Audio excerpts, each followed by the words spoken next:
let's look at proton NMR specifically and the number of signals in the proton NMR. So how many proton signals does a compound exhibit? So how many signals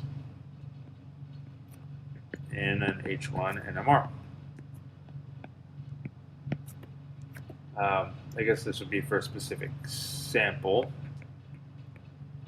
Given sample, okay, question mark. All right, so essentially any CH3 is different than a CH2 or CH, right? So CH3 is different than CH2 than CH. And you can think of it again. Remember the electronic and magnetic environment around these protons in question are going to be very different if we have a CH3 versus a CH2 and a CH, right? If they're chemically different, then they're more than likely going to be electronically and magnetically different, right? And so they could be similar. That's why we have similar chemical shifts for them, but they are going to be different. Okay, so what we want to do is replace hydrogen atoms with Z to determine if two protons are equivalent or not. Okay, so if the substitution yields the same compound, or, well, I'll just leave it at that, but there will be equivalent. Okay, so replace the hydrogen atom with a Z and to determine if same compound. Whoa.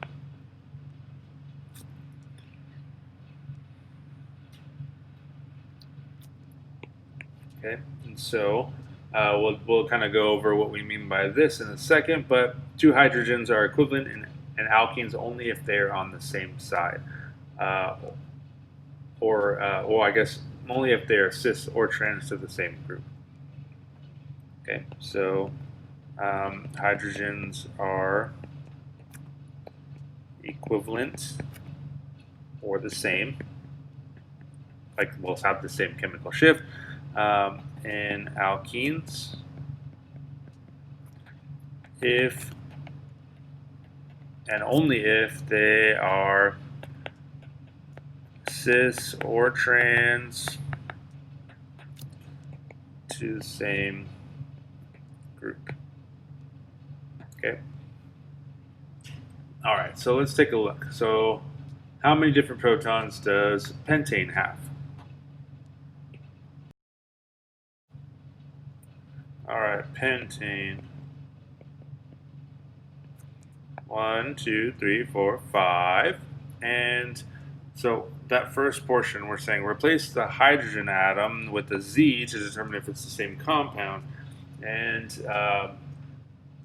this will help us determine if the two protons are equivalent and if they'll show up at the same chemical shift.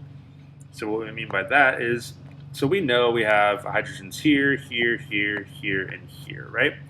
So what I'm going to do is draw, well, first keep in mind that all of the hydrogens on this CH3 are going to be equivalent. All the hydrogens on this CH3 are going to be equivalent. And then it does get a little bit more complicated from when we get like crazier structures, but for now, this CH2 right here, these two hydrogens are going to be equivalent. These are going to be equivalent. These are going to be equivalent, right? They're attached to the same carbon, and so that should make sense. They're going to have a similar chemical and magnetic environment, and so to simplify this, really what I want to do is erase these guys and give us a Z, okay?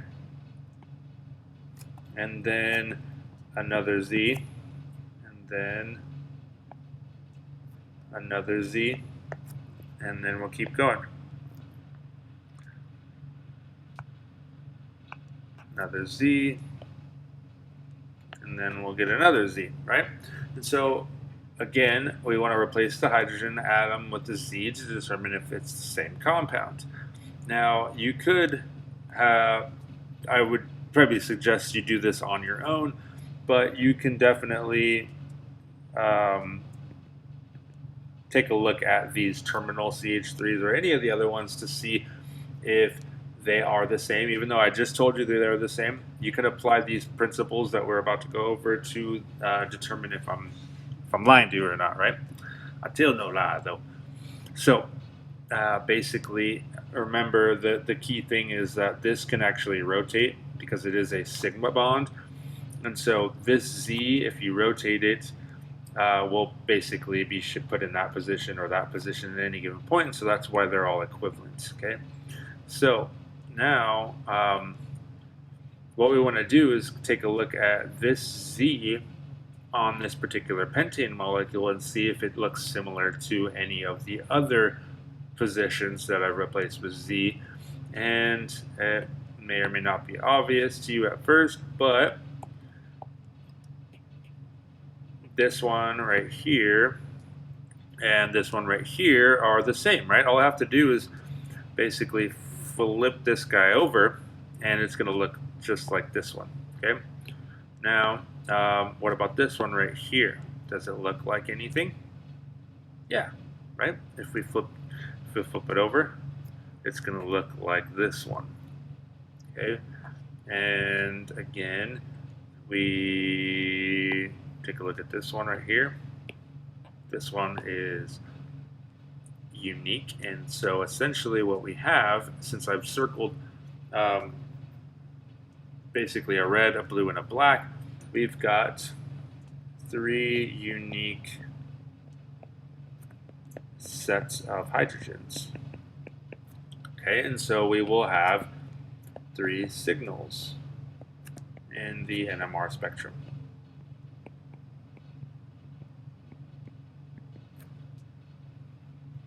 All right, and that's pretty much how we would identify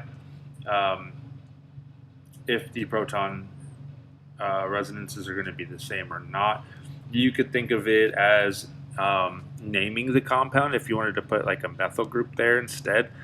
For example, if I put a methyl group at this Z position, a CH3 was there instead, well, that doesn't help. Let's do a chlorine. If it was a chlorine, this would be 1 chloropentane, right? 1, 2, 3, 4, 5. And then if I put a chlorine over here, that would also be 1, 2, 3, 4, 5 numbered from that direction. That would also be 1 chloropentane. And that's how we know that those hydrogens are going to be equivalent and therefore show up as the same in the same area on the NMR spectrum. They are magnetically equivalent, therefore they absorb the same radio frequency and therefore relax and emit the same radio frequency that we observe and give us the same NMR chemical shift. All right, so explain, let's see. Explain why 2-chloropropene shows basically three signals.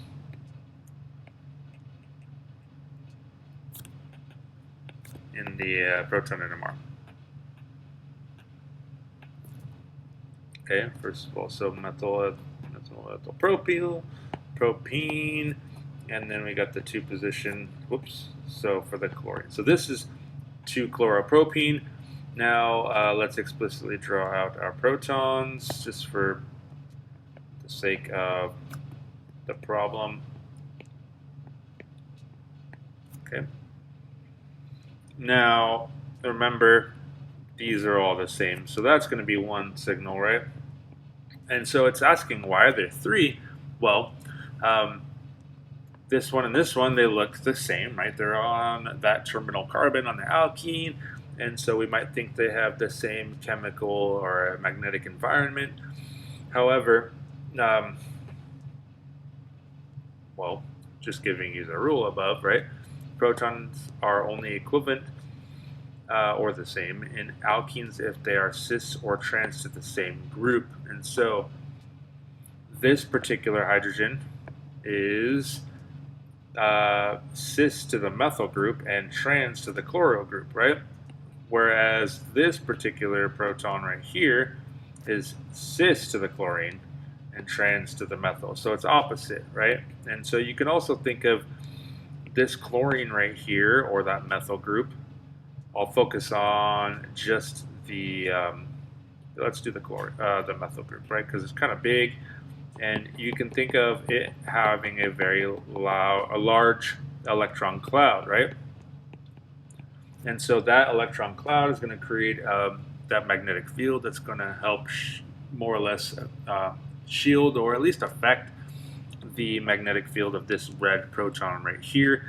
And so that's going to be, you can think of it almost like they're interacting, they're in close proximity, they do affect one another, right? Whereas this blue one doesn't really, it's not really around the electron cloud of that methyl group, and so it's not as affected. And so they have different chemical shifts. It does have the chlorine, although, so it's going to have a completely different magnetic environment. So these guys, so different magnetic environment.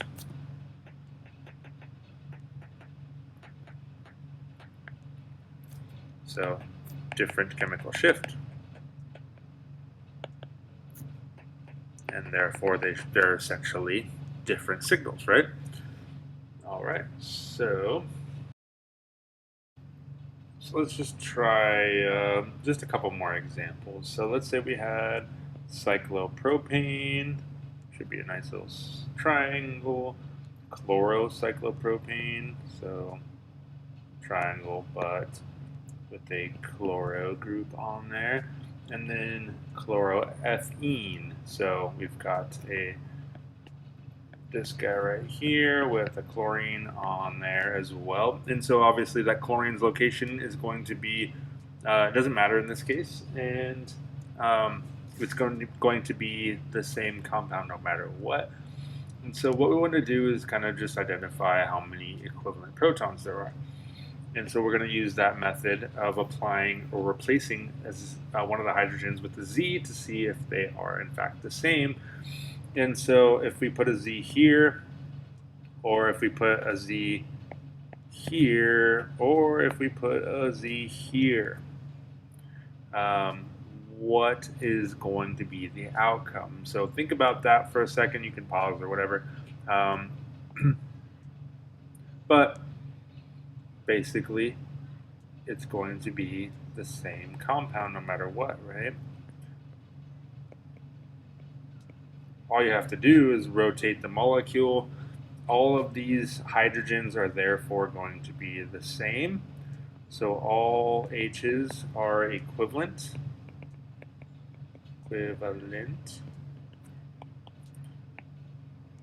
One signal. Okay, so that's important. There's only one signal here. Okay, now let's take a look at this cyclopropane. Don't forget there is a hydrogen here as well. Now, right off the bat, we should know that the two hydrogens here and here are, we're not even going to comment on whether or not these are equivalent, but we know for sure that this single proton is not equivalent to the CH2s because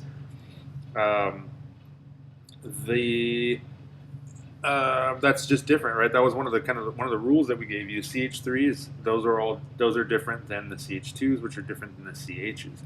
Now, this particular molecule is a little bit more difficult to identify in this particular manner. So what we want to do is actually draw it like this. So kind of like we're looking at it on the side. And I'll try my best, but basically we're looking at it from the side, and that means we can exaggerate these bonds. Chlorine going up and down.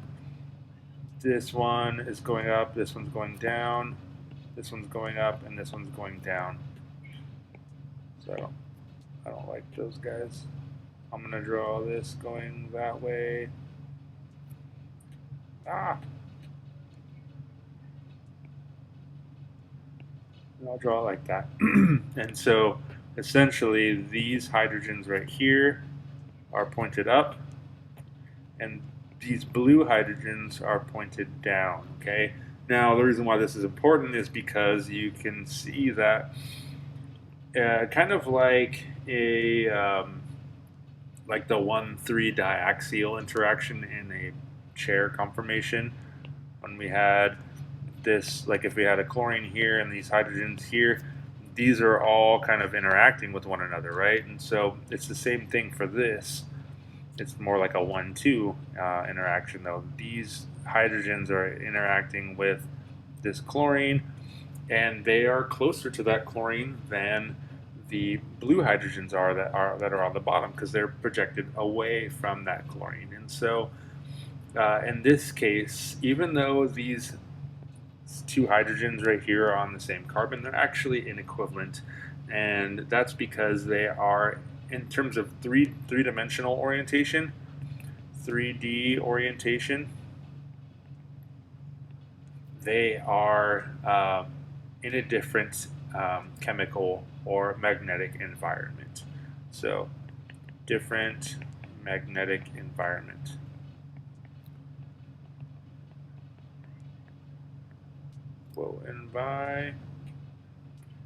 I'm not even spelling real words right now. Environment. Does anybody else spell environment like that? You spell it environment in your head. That's how you spell it out. That's just me. I don't know. Whatever. The 3D orientation, and then therefore the different magnetic environment.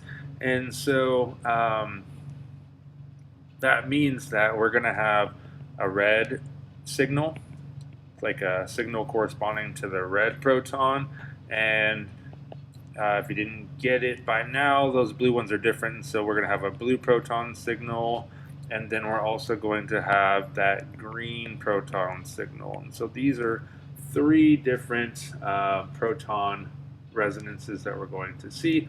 Now, one thing I wanted to mention, at least to kind of compare it to, is well, three signals. Let me be explicit about this. And then that's kind of related to this alkene example up above, right? Because we had a carbon with hydrogens on it, and those hydrogens were bound to the same carbon. So, but the difference between them was their three-dimensional orientation.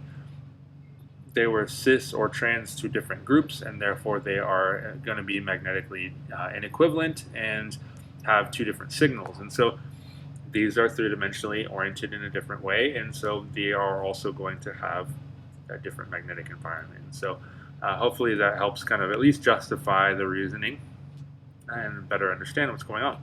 So let's take a look at this here. Let's move them over. It's a little congested over here. We got room. All right, so let's take a look. The green one, well, let's think about when we're looking at alkenes. I like to see, like, well, what is it trans to? What is it cis to? And what is it around, really? Like, if you look to the left and to the right of it, what is it by? Okay, and so if you look right across from it, this one right here is by the chlorine, and if you look far away, so this is, I'll call this the close interaction, and then the far interaction, it's got a hydrogen, okay? And then if we look at this guy right here, the close interaction is a hydrogen, and then the far interaction is this hydrogen right here. So this has got an H and an H. This one over here has a chlorine and a hydrogen. And then let's do this one in blue. This guy right here on the top left, he's going to be having that close interaction with a hydrogen. So we've got a hydrogen there. And then it's got a far interaction with that chlorine, right? So it does have a similar kind of, I guess the way I like quickly notated this. It's an HCl, and we have an HCl here, but notice that the close interaction for this hydrogen is the chlorine, whereas the close interaction for this one is the hydrogen, right? And so these are all going to be different. So this is going to be 3 signals here. You can also think of it as in terms of cis and trans, right? So this, no, that's pretty much, yeah, no, yeah. So let me notate this. So let's say the green hydrogen is cis to a, I'm going to do this, cis to a hydrogen and trans to a hydrogen. The red one is cis to a hydrogen and trans to the chlorine. So remember, when we're talking about trans on a pi bond, we're looking across like this. And then when we're talking about cis, we are talking about this relationship right here being on the same side. So we're not focusing on the carbons or the hydrogens on the same carbon or the substituents on the same carbon. They have to be on the adjacent carbons across that double bond. Okay. Now the blue proton is cis to a chlorine and trans to a hydrogen, and so this might be a little bit easier for you to understand. Basically, this is the only one cis to a chlorine, and so that's going to be different. These two are cis to a hydrogen, but they have different trans substituents, so that's why they're all different. And so we do get those 3 signals, and there you go. So there's 1 signal for the cyclopropane, 3 signals for that chlorocyclopropane because it's fancy and weirdly 3-dimensionally oriented, as well as 3 signals for the alkene for the same reason, 3-dimensional orientation of things. All right, so I do want to do just one more thing before we kind of take a break and integration of protons. So when you integrate things, right, it's like you determine the area under the curve, and yeah, so we can actually do that for an NMR spectrum. And so this determines it allows you to quantify the different kinds of protons in a molecule. I'll say determines the number of protons corresponding to a chemical shift to a given chemical shift. So what we've got here is this ester group, and if we were going to kind of identify the equivalent hydrogens, we would see that the ones in green are all equivalent, and then the ones in red are also equivalent, and their chemical shifts are as they've indicated here. So the red ones are here, and then the green ones are here, which makes sense because these methyl groups in green are basically just a hydrocarbon, so they're around 1. And then the red protons are bound to a carbon that's bound to a heteroatom, so they are more de-shielded, right? So de-shielded, and these ones are shielded. And if you were going to like actually zoom in on these peaks, they look like just lines here, but they're actually going to look more like that if we were to zoom really far in, right? And so let me just do like a small one like that, and then this one would be a much bigger peak, right? And so if we were going to kind of identify the area under the peak relative to the area under this peak, which one would be greater? So the green would be greater, right? Larger area under the peak. And so this corresponds to more hydrogens, corresponds to more H's. And that's the idea of integration. So your computer program, thank God, will actually integrate these for us. And so it's all relative to something, though, right? And so what you can do is integrate. That's what this line right here is, and then this line right here. And you can actually see that the relative height of this and the relative height of this is actually a 1:3 ratio. So this would be 1 and this would be 3, the relative heights to one another. And so that means that this would correspond to a 1:3 ratio in terms of the protons. So it just happens to work out that that we don't have 1 proton and 3 protons. We actually have 3 protons and what we have here is 3 protons and 9 protons, right?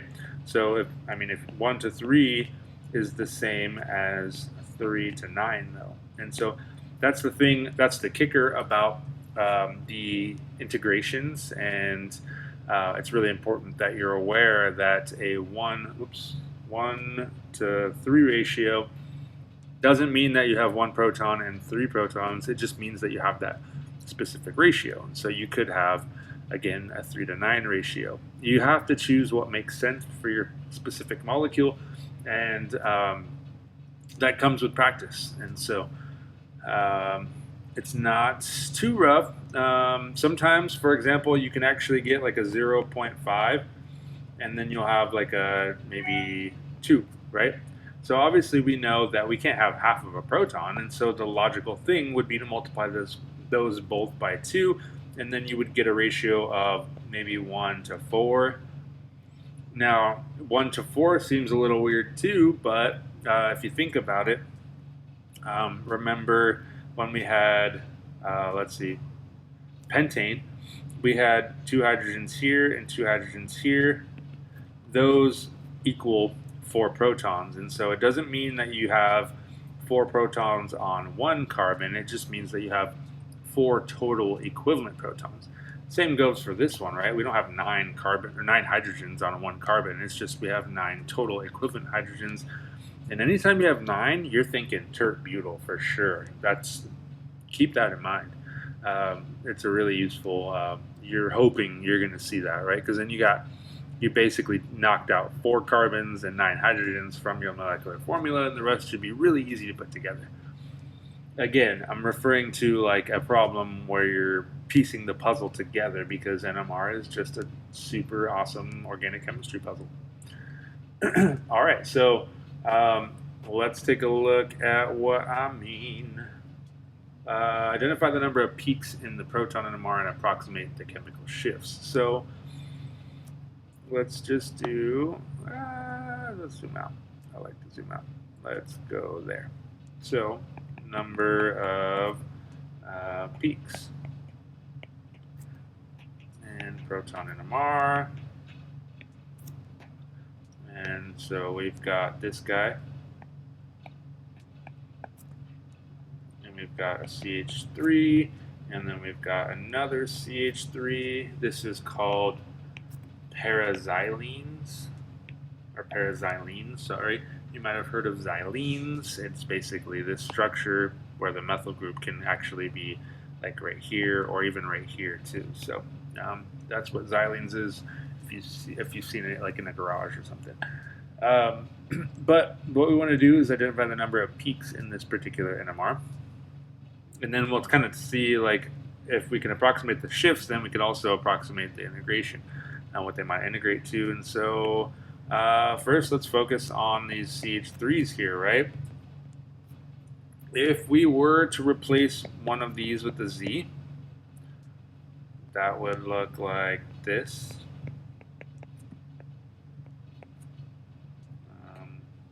Sorry.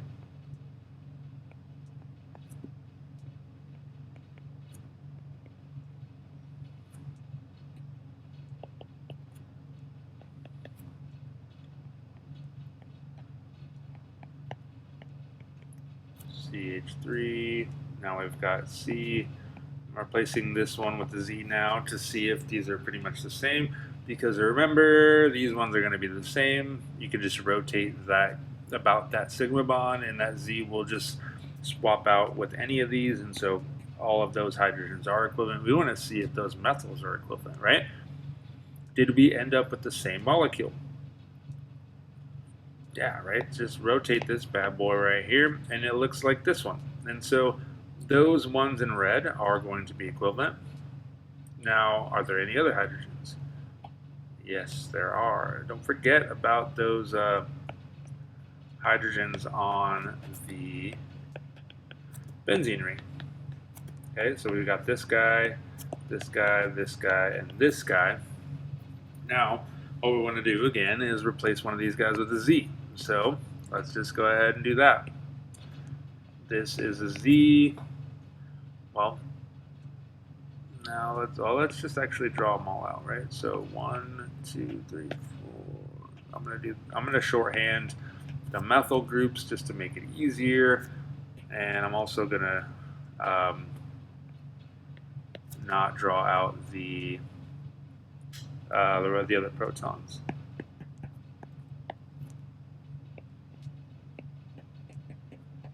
All right, so now we've got a Z over here. I already did red. Sorry, let me erase that one. I want to do a different color for each one. Let's do pretty in pink, and then we'll do blue. Come on, bro. Blue. All right, so we got red, green, pretty in pink, and blue. Pretty much, if you rotate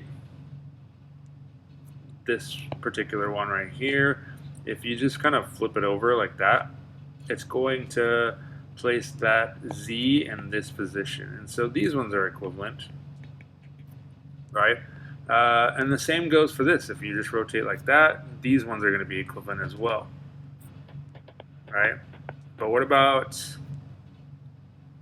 these two, which would then make these two equal as well, right? So pretty much all we got to do is rotate this way now, and then it's going to be equal to this one. So all of these protons on the benzene ring are equivalent. So all H's on ring are equivalent. And then this means that we have one signal for those. Okay, so remember we had another signal corresponding or representing those methyl groups, and so that means we only have 2 total signals. Okay. Now, the idea of predicting where they might show up, but remember it's probably at first it's going to be easiest just to refer to your chemical chart or your chemical shifts chart, and eventually you'll just get really good at it and you won't have to do that anymore. And so this is a proton that's on a benzene ring. It's 6.5 to 8. Let's just estimate around 7, maybe 7.5, right? And then the other methyl group was coming off of a double bond, and so that was coming off. Yeah, the methyl group was coming off of a double bond, and so that's almost kind of like this one right here, right? And so you can estimate around 2, and so that's what we would do. So we're going to say we have an NMR spectrum that's going to look like this. Let's call this 2. We got a peak here, and then for the shift around 7.5, we also have a peak here, and the area under the curve for this one and the area under the curve for this one is going to be different, right? So what is it going to be? Well, remember this one represents the CH3s, and there's 2 of them, right? 2 CH3s. So this is going to integrate to 6 protons, while this one integrates to 4 protons, okay? And so when you integrate it, it would probably look like a maybe like a 2 to 3 ratio. So it might say 2 under here, and then like 3 under here, and then you would have to kind of try and figure out if that actually applies to your molecule. And in this particular structure, paraxylene, it doesn't apply, and so we would know that we have to multiply it by 2 to get to that 6 to 4 ratio. Okay, and that's pretty much it for now. Let's go ahead and call that a day on NMR spectroscopy. What we'll do in the next video is kind of discuss the ideas of homotopic and antiotopic diastereotopic protons. Basically, it's proton equivalencies. And then we'll talk a little bit more about chemical shifts, specifically in compounds that contain pi bonds because they are fancy. And we'll start talking about spin-spin coupling as well. So it gets pretty complex from here, but it's super fun. Love figuring this stuff out. And then after that, we'll move on to carbon NMR. All right.